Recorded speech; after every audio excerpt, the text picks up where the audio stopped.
আসসালামু আলাইকুম ওয়া রাহমাতুল্লাহি ওয়া বারাকাতুহু। সকলকে স্বাগত জানাচ্ছি আমার চ্যানেল যে এডিট বিডিতে। আশা করি বন্ধুরা সকলে ভালো আছেন। আমি আপনাদের সাথে ফটোশপের আজকে আরেকটি গুরুত্বপূর্ণ বিষয় আমি আপনাদের সাথে শেয়ার করব। এখানে যে ছবিগুলো দেখতে পাচ্ছেন আমি আমার পূর্বের ভিডিওতে আপনাদেরকে দেখিয়েছি রিয়েল শ্যাডো ক্রিয়েট শ্যাডো কীভাবে তৈরি করবেন। তো রিয়েল শ্যাডো ক্রিয়েট শ্যাডো তৈরি করার ভিডিওতে আমি বলেছিলাম শ্যাডো হচ্ছে চার ধরনের শ্যাডোর মধ্যে আমি দুই ধরনের অলরেডি দেখিয়েছি। সেটা হচ্ছে রিয়েল শ্যাডো এবং ক্রিয়েট শ্যাডো। রিয়েল শ্যাডো হচ্ছে যেই শ্যাডোগুলো যেই ইমেজটার নিচে একটা শ্যাডো আছে সেটা আমি ব্যাকগ্রাউন্ড রিমুভ করার পরে পুনরায় ওই শ্যাডোটাকে ক্রিয়েট করে দেবেন, সেটা হচ্ছে রিয়েল শ্যাডো। আর ক্রিয়েট শ্যাডো হচ্ছে যেই ইমেজটার নিচে কোনো শ্যাডো নাই, আপনি নতুন করে একটা শ্যাডো তৈরি করবেন, সেটাকে বলে ক্রিয়েট শ্যাডো। ওকে, তো আজকে আমি আপনাদেরকে দেখাবো রিফ্লেকশন শ্যাডো। তো রিফ্লেকশন শ্যাডোগুলো কেমন হয়ে থাকে সেটা আমি আপনাদেরকে দেখাচ্ছি। আমি জুম করে দেখাচ্ছি। এটা একটা রিফ্লেকশন শ্যাডো। ওকে, এটা একটা রিফ্লেকশন শ্যাডো, এটা একটা রিফ্লেকশন শ্যাডো, এটা একটা রিফ্লেকশন শ্যাডো, এটা একটা রিফ্লেকশন শ্যাডো। তো রিফ্লেকশন শ্যাডোকে মার্কেট প্লেসে যথেষ্ট এটার চাহিদা আছে। এটাকে মার্কেট প্লেসে আরও দুই ধরনের বলে থাকে। এটা হচ্ছে মিরর শ্যাডো আর হচ্ছে গ্লাস শ্যাডো। মিরর মানে আয়না শ্যাডো। বাইরের ক্লায়েন্টের আপনারা কাজ করে থাকলে বাইরের ক্লায়েন্ট অবশ্যই আপনাদেরকে রিফ্লেকশন শ্যাডো নাও বলতে পারে, তারা বলবে মিরর শ্যাডো।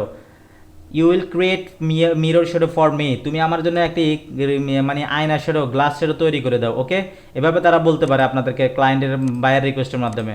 তো এভাবে reflection shadow, mirror shadow, glass shadow কীভাবে তৈরি করবেন সেটাই আমি আপনাদেরকে দেখাবো ইনশাআল্লাহ। তো আপনাদের নিয়ে করে আমার ছোট্ট একটি রিকোয়েস্ট, যারা আমার চ্যানেলটাকে এখনও সাবস্ক্রাইব করেন অবশ্যই সাবস্ক্রাইব করে আমার চ্যানেলের পাশে থাকবেন এবং পাশে থাকা বেল আইকনটি ক্লিক করে দিবেন। আপনাদের একটি সাবস্ক্রাইব আমার চ্যানেলটাকে বড় হওয়ার মিশনে অনেকটা সহায়তা করবে এবং আমাকে এ ধরনের নতুন নতুন ভিডিও আপনাদেরকে উপহার দিতে অনেকটা উৎসাহ প্রদান করে। আশা করি বিষয়টা বুঝতে পেরেছেন। ভিডিওর মাধ্যমে কিছু শিখে থাকলে অবশ্যই একটি লাইক করবেন, কমেন্টসে জানাবেন ভিডিওটি কেমন হয়েছে, আপনাদের বন্ধুদের সাথে শেয়ার করবেন যাতে তারাও শিখতে পারে। ওকে, কাম টু দ্য পয়েন্ট।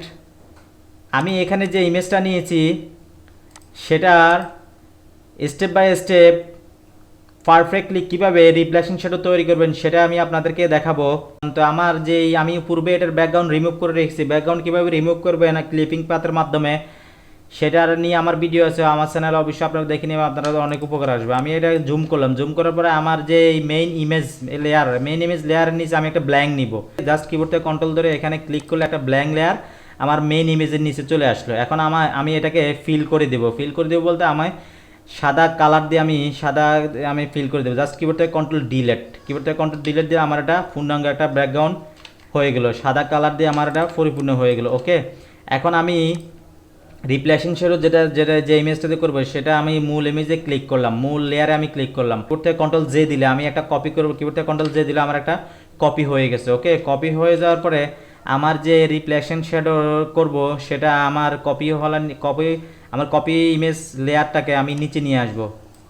আমার মেইন ইমেজটা উপরে চলে গেল। মেইন ইমেজটা উপরে চলে যাওয়ার পরে আমার এই যে এটা আমার কপি লেয়ারে সিলেক্ট থাকা অবস্থা আমি কিবোর্ড থেকে কন্ট্রোল টি দিলাম। টি দেওয়ার পরে আমার ট্রান্সফর্ম হওয়ার পরে কিবোর্ড মাউসের রাইট বাটন ক্লিক করে রোটেট 180 ডিগ্রি। ওকে, দেখলেন তো বন্ধুরা, এটা ঘুরে যাওয়ার পরে আমি এটাকে নিচে এনে দিব, জাস্ট মাউস দিয়ে নিচে এনে দিব। নিচে এনে আমার মেইন ইমেজে বরাবর আমি এটা সমান করব। আমি একটু জুম করলাম, সমান করে বসাবো। জাস্ট আমি এগুলাকে আমার ট্যাব দিয়ে আমার ফটোশপের সাইডের আইকনগুলোকে আমি তুলে দিলাম দেখার সুবিধার্থে। ওকে, আমি এটাকে এখন মিলাবো। দেখলেন তো বন্ধুরা, আমি যখন মিডলটাকে মিলে আমার সাইডে একটু ফাঁকা থাকতে আছে। ওকে, এভাবে আপনারা ভিডিওটা মনোযোগ সহকারে দেখবেন, না টেনে প্রথম থেকে শেষ পর্যন্ত দেখলে আমি কীভাবে করতেছি রিফ্লেকশন শ্যাডোটা সেটা আপনারা দেখবেন, কোথায় কী প্রবলেম, কোথায় কীভাবে করতে হবে সেটা আপনারা দেখবেন। আমার মিডলে মিলে যাচ্ছে কিন্তু সাইডগুলো আমার একটু ফাঁকা দেখে যাচ্ছে, নো প্রবলেম। জাস্ট কিবোর্ড থেকে আবার কন্ট্রোল টি দিলে ট্রান্সফর্ম হওয়ার পরে মাউস থেকে রাইট বাটন ক্লিক করে ওয়ার্পে যাওয়ার পরে আপনারা এগুলো একটু এভাবে মাউস দিয়ে এভাবে মিলিয়ে দিবেন। ওকে, একদম 100-100 মিলিয়ে দিবেন, 100-100 মিলিয়ে দিবেন।